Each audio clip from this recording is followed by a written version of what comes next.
The county road sign wasn't on the map, the GPS, or the county website. It was on a post, though, bent and bullet-pocked, green paint flaking like fish scales. County RD 0. Danny laughed and said 0 isn't a number for roads, it's a reset button. I should have turned around right there, but the highway was shut with a wreck and hail had chewed the farm fields to mush. We had a cooler of insulin tucked in ice on the back seat and 40 minutes before the clinic closed. The GPS kept rerouting us in a polite panic loop. The paper atlas on my lap shrugged. The road was there, and everything else said it wasn't. 0 looked like any paved county strip built cheap and patched often. Cottonwoods leaned in. The yellow center line faded and returned like a weak cell signal. We crossed a cattle guard that made the frame shiver, and the odometer bounced from 42,118 to 44,019 without the trip meter agreeing. I thumped the dash with 2 fingers like that would convince math to settle down. Danny said it's just the sensor and told me to keep it at 50. The GPS lost the blue road and turned into a floating dot on a beige carpet. It asked if I wanted to recenter. I said I wanted a straight answer. The first rule arrived on a piece of county letterhead wedged under the visor, sun-bleached to the color of straw. I hadn't put it there. Danny didn't either. Someone with neat, square handwriting had written over the printed text in blue ink. If you're on County Road 0, do not stop. Do not measure distance by miles. Measure by what does not move. If a road crew weighs with dry boots, keep driving. If the odometer climbs while idling, let it. Do not announce the number out loud. If you must turn back, you won't. Some bored ranger is messing with us, Danny said, but she folded the letter and slid it back in place like a charm. Up ahead, a handmade sign on barn tin warned one-lane bridge in a font that belonged on a lemonade stand. Beyond it, the sycamores knitted their white arms over the road like sleeve bones. Rain began as a whisper on the windshield, then as a statement. The wipers found a rhythm I didn't like. The bridge didn't have rails, just a lip of concrete and black water pretending to be still. We crept. The odometer went from 44,019 to 44,087 to 44,201 in a space I could have walked in 20 steps. I killed the trip meter and started it fresh out of spite. It ticked up 1/10 while we weren't moving. We aren't going anywhere, I said. We are, Danny said, and pointed at the rear view. The highway behind us had straightened into a hallway. The sycamores a pair of static jaws.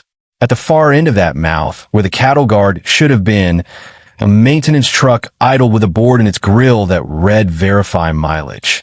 The radio found its own station. A man with roadside PSA cheerfulness said the word miles 3 times in a row and invited drivers to a safe pull-off under blue canopy lights. Danny shut it off with a flat hand. Dry boots, she said, meaning the letter. Do not stop. I took the bridge at 8, then 10, then 20, ignoring how every speed felt like a wrong answer in a math problem I didn't assign. The center stripe frayed to threads. The rain packed itself tight enough to be a wall. On the far side, a white church appeared with a red thermometer sign that probably told time before the bulb broke in 1998. It read 12 o'clock in a fight with itself and flickered to 88:88, then went dark. The odometer leapt to 45,000 without asking the tires. It's not distance, Danny said quietly. It's tally. The church bell gave one polite throat clear, and we both flinched. A gravel lane peeled off toward the cemetery and looked like every lane that ever led to regret. I kept straight. The cooler sweated against the seatbelt. Past the church, the pavement lost its stripe and its shape. We followed the dark seam that cars make when they agree with each other. Every time we rolled over a tar snake, the odometer hiccuped like a taxi meter, numbers clattering forward in a way I could feel in my teeth. I threw my hoodie over the instrument cluster so the car would stop talking to me in digits. The speed felt the same either way, which is to say wrong. Danny cracked her window for air that smelled like wet iron. My phone lit the lock screen by itself. No bars, no Wi-Fi, no time. A gray banner at the top announced County Corridor Alert. Type R, below, in smaller text. Remain in lane. Do not stop on cattle guards or bridges. Do not verify mileage with roadside personnel. Avoid reading milestones aloud. Thank you for your patience as we maintain the boundary. I didn't sign up for a boundary, I said. We're in a county, not a sci-fi. Shut up and keep the wheels turning, Danny said, but she was gentle when she said it.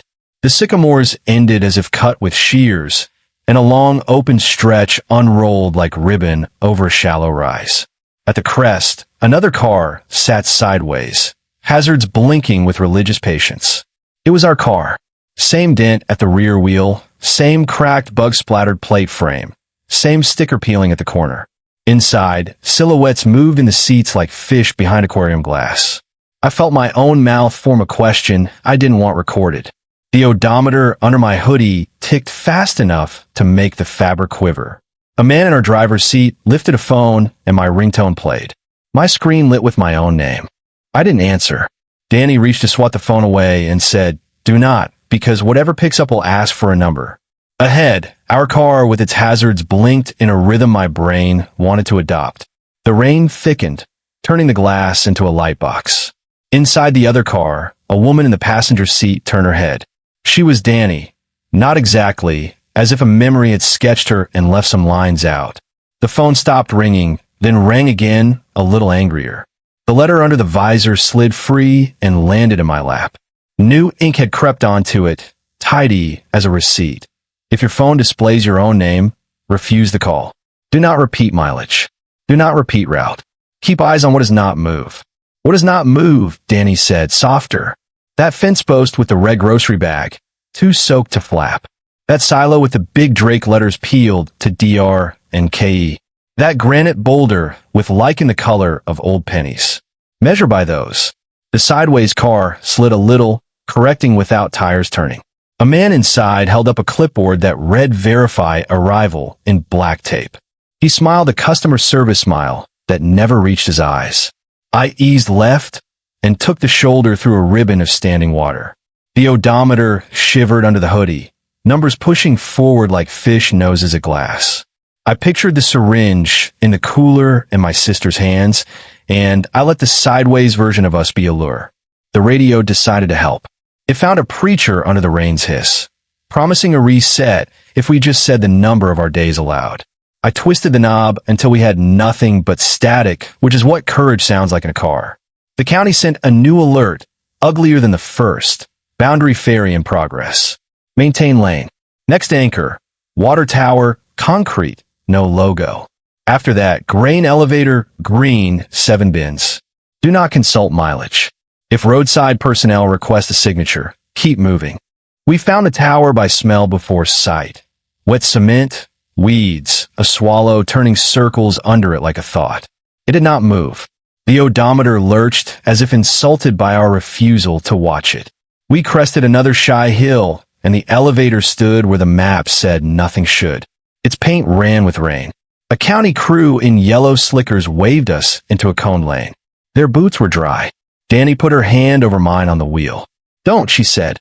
I kept straight. One of them jogged alongside, clipboard up, tapping the page where a blank wanted ink.